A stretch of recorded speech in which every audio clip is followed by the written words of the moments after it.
IPL 2026 സീസണിൽ Mumbai Indians മോശം പ്രകടനമാണ് കാഴ്ചവെക്കുന്നത്. വാങ്കഡെ സ്റ്റേഡിയത്തിൽ ചെന്നൈ സൂപ്പർ കിങ്സിനോട് 103 റൺസിന്റെ തോൽവി ഏറ്റുവാങ്ങിയപ്പോൾ ഉടമ ആകാശ് അംബാനി മത്സരത്തിനിടയിൽ സ്റ്റേഡിയത്തിൽ നിന്ന് പുറത്തുപോയത് വൈറലായി. ചെന്നൈ സൂപ്പർ കിങ്സ് ആദ്യം ബാറ്റ് ചെയ്ത് 208 റൺസ് ഉയർത്തിയിരുന്നു. മുംബൈ ഇന്ത്യൻസ് 104 റൺസിന് ആൾ ഔട്ട് ആകുകയായിരുന്നു.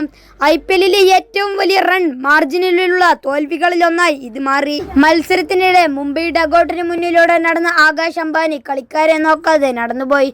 ക്രൗഡിനോട് സ്റ്റേഡിയം വിട്ടുപോകാൻ ആംഗ്യം കാണിച്ചതും ദൃശ്യങ്ങൾ സോഷ്യൽ മീഡിയയിൽ വ്യാപകമായി ചർച്ചയായി. ടീമിനുള്ളിലെ നിരാശയും ഐക്യക്കുറവും പ്രതിഫലിപ്പിക്കുന്നതായി ആരാധകർ വിലയിരുത്തി. മുംബൈ ഇന്ത്യൻസിന്റെ സീസൺ നിരാശാജനകമാണ്. 5 തോൽവികളും 2 ജയങ്ങളുമായി പോയിന്റ് ടേബിളിൽ 8ാം സ്ഥാനത്താണ് ടീം. പ്ലേ ഓഫ് പ്രതീക്ഷകൾക്ക് വലിയ തിരിച്ചടിയാണ് CSKക്കെതിരെയായ തോൽവി. ഹാർദിക് പാണ്ഡ്യയുടെ നേതൃത്വത്തിലുള്ള ടീമിന്റെ ബാറ്റിംഗ് ബൗളിംഗ് ഒരുപോലെ പരാജയപ്പെട്ടു. സൂര്യകുമാർ യാദവ്, ജസ്പ്രീത് ബുംറ തുടങ്ങിയ താരങ്ങൾ പ്രതീക്ഷിച്ച പ്രകടനം നടത്തിയില്ല. മത്സരത്തിന് ശേഷം ഹെഡ് കോച്ച് മഹേല ജയവർധന പറഞ്ഞത് ടീമിന് റിതം കണ്ടെത്താനാവാത്തതാണ്. ആത്മവിശ്വാസവും ശ്രദ്ധയും അച്ചടക്കവും വേണം. അടുത്ത 7 മത്സരങ്ങളിൽ മികച്ച ക്രിക്കറ്റ് കളിക്കാൻ ശ്രമിക്കുമെങ്കിൽ ജയിക്കാൻ സാധ്യതയുണ്ടെന്നും അദ്ദേഹം പറഞ്ഞു.